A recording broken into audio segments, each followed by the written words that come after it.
I read that capsaicin makes your mouth feel like it's burning because it increases your nerve sensitivity to heat, and menthol works by doing the same thing to cold. So, if I eat a habanero pepper and then chew a bunch of breath mints, they'll each other out, and I'll be fine.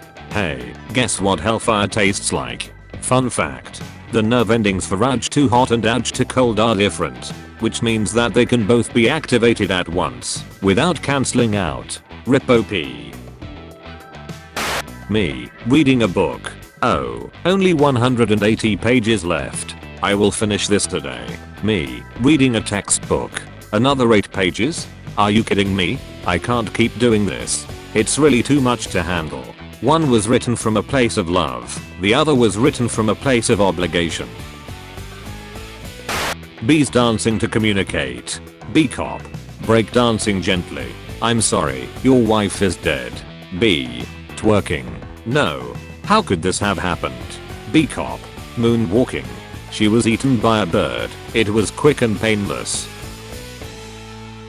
It's time we start oppressing people that use the word hubby. Sorry, but Hubble Space Telescope takes too long to say.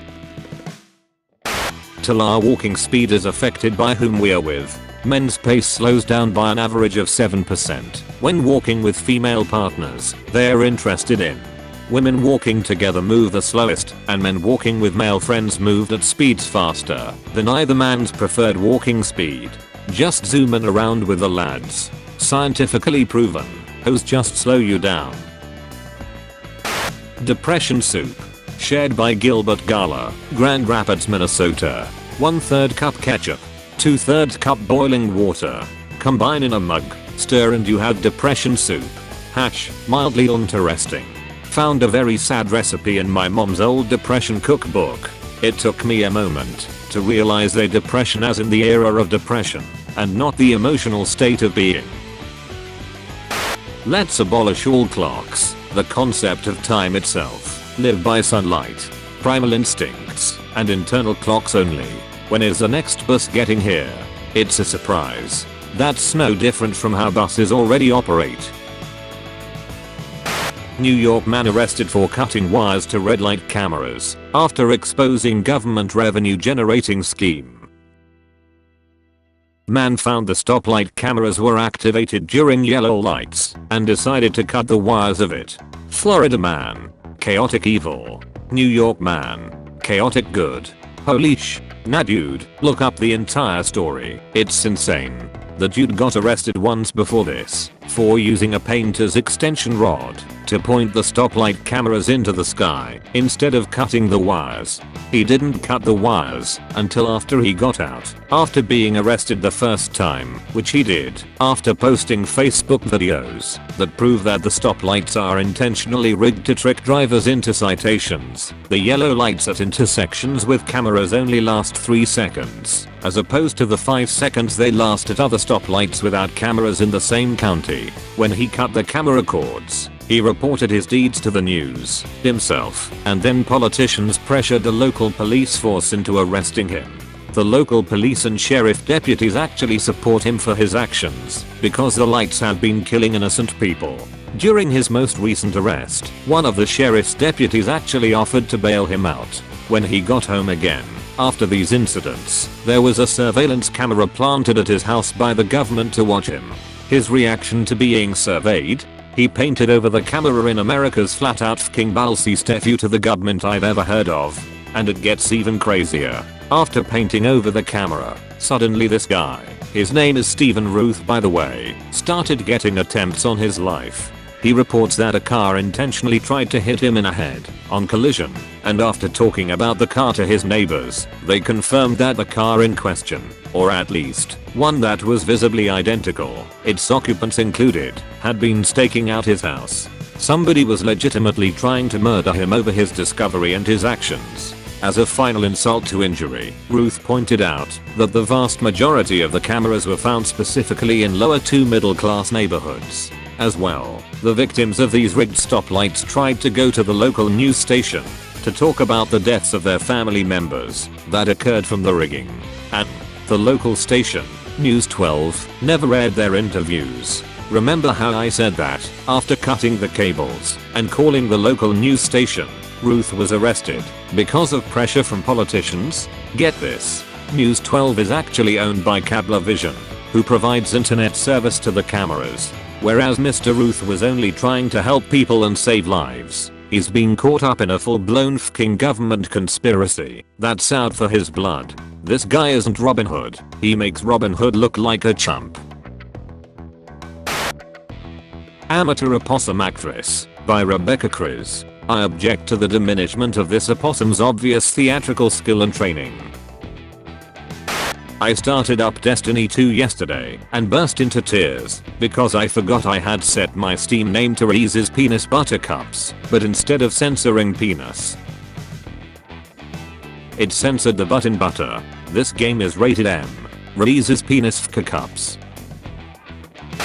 I was reading an article about how some professional clowns are afraid it is going to cause business issues, and this one guy came forward to say he didn't think it'd be a big deal, and everything from his statement to description sounds like something made up for a Tumblr post. A load of the folks who say this is terrible for the industry have been clowning for about 5 minutes. They've not been through this before, says Ian Williams, Honorary Secretary of Clowns International, which claims to be the world's oldest clown organization. It's not going to kill off clowning. The TV miniseries adaptation of it, starring Tim Curry, came out 27 years ago. I was clowning then. I'm still clowning now. I'm sharing this again because this guy's possibly my hero. He's seen it all and does not give a F. He was clowning then and he's clowning now. Spent a few moments wondering why clowns are afraid of information technology. I'm decayed. My lungs are full of thorns and mildew. My bones are held together by vines. I'm fragile. Be gentle with my corpse. Get out of bed. You're going to school, whether you like it or not. I refuse. The guy who designed scythes definitely knew that sh was badass. He didn't care about wheat.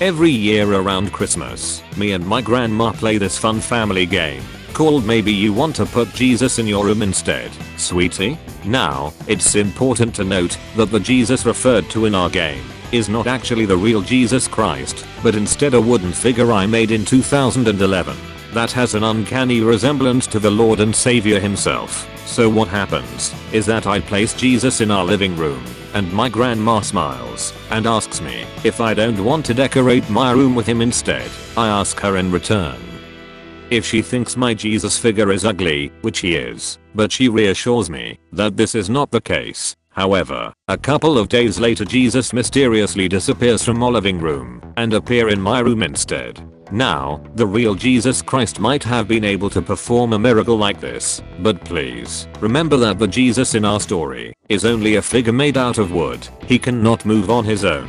So I think we can safely say that my grandma is the prime suspect here. The first year I would often confront my grandma about this, but she would always make up an excuse and never straight up tell me she moved him because he's so ugly it's an embarrassment to the family. Eventually I grew tired of her lies, so now we only move Jesus around in silence. One second he's in the living room, the next he's back in my room. In a way I think this adds an extra element of excitement to the holiday season, because you never know for sure when Jesus is going to be moved again. And so it begins. I was not fucking ready for this photograph. This photo makes the whole thing so much better, and I cannot stop laughing. Help, I need oxygen. I was in a hospital today, and I saw this cute guy with a cast on his leg and my first thought was, hey, this one can't run away. Being in class is like, copies words off the board without understanding any of them. Drinks water. Looks at phone. Doesn't know what's going on. Zones out. Realizes 20 minutes have passed. Gets annoyed at people talking. Looks at phone. Drinks water. You forgot the part where I check the clock and think that's just 5 minutes 3 times.